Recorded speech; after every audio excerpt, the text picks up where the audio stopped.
Good morning সবাইকে।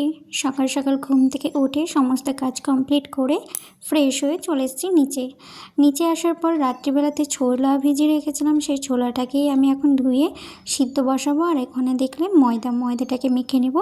আর এই যে দুধ গরম করতে বসিয়েছি। বাবা যেহেতু দুধ নিয়ে আসে প্রত্যেক দিন দই বসার জন্য, তো দই বসানো হয়নি, সেজন্য দুধটাকে এখন আমি গরম করে রেখে দিলাম, নাহলে নষ্ট হয়ে যেতে পারে। তো হ্যালো সবাই, তোমরা সবাই কেমন আছো? আশা করি খুব ভালো আছো, আমিও ভালো আছি গো। তো এই যে চলে এসেছি রান্নাঘরে। আজকে কী রান্না করছি না করছি সেটাই তোমাদের সঙ্গে শেয়ার করব সবটাই। তো চলো তোমরা দেখতে থাকো। অরিতকে তো জিজ্ঞেস করেছিলাম রাত্রিবেলাতে তুমি অফিসে কি নিয়ে যাবে টিফিন, তো ও বলেছিল তুমি যেমন করে কাবলি ছোলা বানিয়ে দাও সেরকম করে কাবলি ছোলাটা বানিয়ে দিবে, আমি ওটা নিয়েই চলে যাব। তো আমি বললাম তুমি পরোটা কেন নিয়ে যাবে না? পরোটা খেলে বেশিক্ষণ পেটটা ভরা থাকবে না, আর কাবলি ছোলাকে কতক্ষণ পেট ভরা থাকবে, তাই না? একটু ভারী জিনিস খেলে বেশি ভালো হয় না? তো ও বলেছিল না আমি পরোটা নিয়ে যাব না, তুমি আমাকে ছোলা সিদ্ধ করেই দেবে, কাবলি ছোলা, তো ওটাই আমি নিয়ে যাব। তো ওর কথা মতো আমি কিন্তু ছোলা ভিজে দিয়েছিলাম, তোমাদেরকে ফার্স্টেই দেখালাম। আর ছোলা ভিজে তারপরে এই যে আমি ছোলাটাকে ভালো করে সিদ্ধ করেও নিয়েছি কুকারে সিদ্ধ করার পর যেহেতু আমি একটু ফোড়ন দিয়ে তারপরে কিন্তু আমি তেলে দিয়েছি ছোলাটাকে। হ্যাঁ, ছোলা সিদ্ধ বলতে কাবলি ছোলা যেমন করে সিদ্ধ করে তারপরে একটু বিট নুন, লেবু, তারপরে শসা কুচি দিলে বেশ ভালো মাখো মাখো লাগে খেতে, ওটা হচ্ছে কাবলি ছোলা। সিদ্ধ করে নিয়ে খেতে হয় ওটা কাবলি ছোলা। আর এইটাকে আমি সিদ্ধ করে নিয়ে তেলে একটু ফোড়ন দিয়ে লঙ্কা জিরে দিয়ে ভালো করে মাখিয়ে নিলাম। এটা কিন্তু কাবলি ছোলা হলো না, এটা কিন্তু সিদ্ধ ছোলাই হলো। তো আমি এটাকে সিদ্ধ ছোলাই ওকে দিয়েছি, ভালো করে একটু নুন হলুদ দিয়ে ভালো করে মিক্স করে তেলে ফোড়ন দিয়ে ভালো করে নিলাম এটা সিদ্ধ করে নিয়ে। তো আমি এটা ছোলা সিদ্ধ করে দিয়েছি ওকে, আমি কাবলি ছোলা করে দিইনি।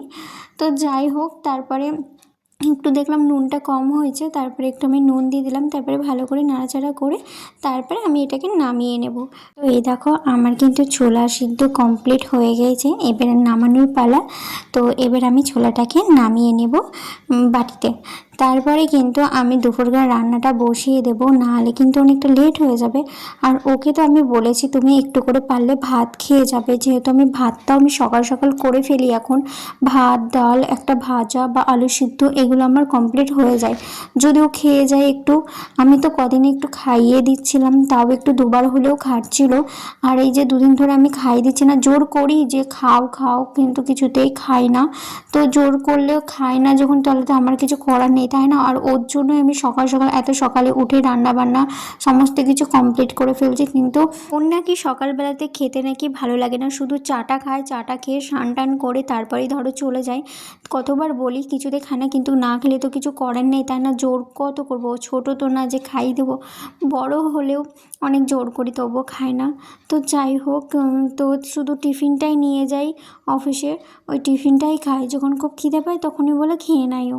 তো যাই হোক, তারপরে দেখো আমি কিন্তু দুপুরে রান্না বসিয়ে দিয়েছি। আর এখানে আমি ভেন্ডি কেটে নিয়েছি, ভেন্ডি ভাজা করব তাই। আর কড়াইয়ে তেল গরম হয়ে গেছে, এবার আমি ভেন্ডিটাকে বসিয়ে দিলাম। জানো, ভেন্ডির একটা গল্প আছে। আমি যখন প্রথম ভেন্ডি ভেজেছিলাম, আমার দিদাবাড়িতে যখন ছিলাম আমি, হ্যাঁ, তখন না প্রথম ভেন্ডি ভাজি আমি দেখছি ভেন্ডির ভাসি ভেন্ডিতে একটু ল্যাল ল্যাল করে না, ল্যাল প্যাল করে যেটা, সেটা ল্যাল প্যাল করছে, ল্যাল প্যালটা কাটছে না কাটছে না, আমি বলছি কতক্ষণে কাটবে, আমি বলছি সামান্য একটু জল দিত তাহলে কেটে যাবে। দেখো তাহলে কেমন বুদ্ধি ছিল আমার তখন, জল দিলে যদি হয়তো ল্যাল প্যালটা কেটে যায়, তার জন্য না আমি বেশি করে একটুখানি জল দিয়েছি, তারপরে দেখছি না বেশি লাল লাল করছে, আবার একটু জল দিয়ে দিয়েছি, তারপর দেখছি না লাল লাল করছে। তো এরকম করতে করতে না ভেন্ডি আর ভাজা হয়নি, ভেন্ডির ঝোল হয়ে গেছিলো, তারপরে তো ল্যাল প্যাল করছিল। তারপরে আমি নিজেই খাইনি। তারপরে দিদা যখন এসেছিলো, আমার দিদা যেহেতু বিড়ি সেঁকতো, একটা বাড়িতে যেহেতু বাড়িতে গিয়ে বিড়ি সেঁকতো, সেখানে থেকে যখন এসেছিলো, আমার এটা প্রথমকার তোমাদের শেয়ার করলাম কথাটা, আমি যখন প্রথম ভেন্ডি ভাজি তখনকার। তো আমি তো জানতাম না কী করে ভেন্ডি ভাজতে হয়, শুধু তেল একটু নুন হলুদ, এখন যখন শিখে গেছি তো সেটা তো জানতাম না। আমি আছি একটু ল্যালপ্যাল করছে, একটু জল দিলে যদি ল্যালপ্যালটা কাটে, সেরকম ভেবে আমি জলটা সামান্য একটু দিয়েছি ছিটে ফোটা, তারপরেও দেখছি ল্যালপ্যাল করছে আরও, এটাই হচ্ছে কথা। তো দিদা যখন আসে তখন আমি বলছি, দিদা দেখো ভেন্ডির ঝোল হয়ে গেছে, ভেন্ডি আর ভাজতে পারিনি। তো আমার দিদার তো কী হাসি, দিদা বলছে যে ভেন্ডি এরকম করে ভাজে নাকি, ভেন্ডিতে শুধু তেল দিয়ে সে একটু মানে রেখে দিতে হয়, তারপর আস্তে আস্তে অটোমেটিক হয়ে যাবে, আর ল্যালপেল করে না। আস্তে আস্তে তখন দিদা আমাকে বুঝালো, তখন বুঝতে পারলাম। তারপরে দিদা আমাকে একদিন দেখিয়ে দিয়েছিলো। তারপরে ধরো মানে কোনো কিছু করতাম না, দেখিয়ে দিয়েছিলো। আর মানে কী বলো তো, আমি সেরকম কিছু করতামই না দিদা বাড়িতে, সামান্য জল খেয়ে জলের গ্লাসটাই তুলতাম না। তো এখন আমি শ্বশুরবাড়িতে এসে সমস্ত কাজই শিখে গেছি, দেখে শিখেছি, চোখে দেখে কথা শুনে শিখে গেছি, সমস্ত কিছু শিখে গেছি এখন। আর হ্যাঁ, বলা ভুল, শিখে গেছি বলা ভুল, শেখার শেষ নেই। এখনও অনেক কিছু শিখতে বাকি আছে, যেগুলো এখনও পর্যন্ত জানি না, আরও শিখতে চাই, আরও জানতে চাই। তো এখন মানে যেগুলো আমার কাজগুলো কঠিন লাগতো সেগুলো তো অন্তত মানে শিখে গেছি। তো কখনো ভাবতে পারিনি যে আমি শ্বশুরবাড়িতে এসে সবারইকে সেবা যত্ন করতে পারবো, সবারই খেয়াল রাখতে পারবো, সবাইকে টাইম মতো খেতে দিতে পারবো। এটা আমি কখনোই আশা করিনি, বা মানে নিজেও কখনো আমি ভাবিনি। এই কথাটা আমি কেন বলছি জানো, একসময়তে আমি জল খেয়ে সামান্য জলের গ্লাসটা তুলতাম না, সেই মেয়ে আজকে সমস্ত সংসারের দায়িত্ব নিয়েছে।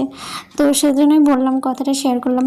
তো যাই হোক, আমার কিন্তু রান্না কমপ্লিট হয়ে গেছে, আমার রান্না কমপ্লিট হয়ে গেছে, কিন্তু বাবা পরে আবার শ্বশুর মশাই লাউয়ের ডগা নিয়ে এসছে, ডাল বাটা দিয়ে লাউয়ের ডগার তরকারি খাবে তাই। তো মাকে বলেছিল ফার্স্টে করতে, তো মা বললো কি যে আজকে বৃহস্পতিবার, মা পুজো টুজো করবে, তার জন্য বলেছিল মাম্মামকে দিয়ে করাবে। তো তারপর মাম্মামকে ডাকলো, মাম্মাম এসে এই দেখো লাউয়ের ডগাটার তরকারিটা করবে, তার জন্য দেখো বাবা কিন্তু লাউয়ের ডগাটা কেটে দিয়েছে, দেখালাম তোমাদেরকে। আর এখানে কিন্তু ডালটা আমি মিক্সিতে পেস্ট করে রেখে দিয়েছি, মানে নুন হলুদ তারপর একটু লঙ্কা বাটা সমস্ত কিছু ভালো করে মাখিয়ে আমি রেখে দিয়েছি। আর যেহেতু আমার এখনও সকালকার খাওয়া হয়নি, তা আমি এখন খেতে বসবো। খাওয়া দাওয়া কমপ্লিট করে তারপরে আমি চলে গেছিলাম উপরে, তারপরে মাম্মাম চলে এসেছিলো।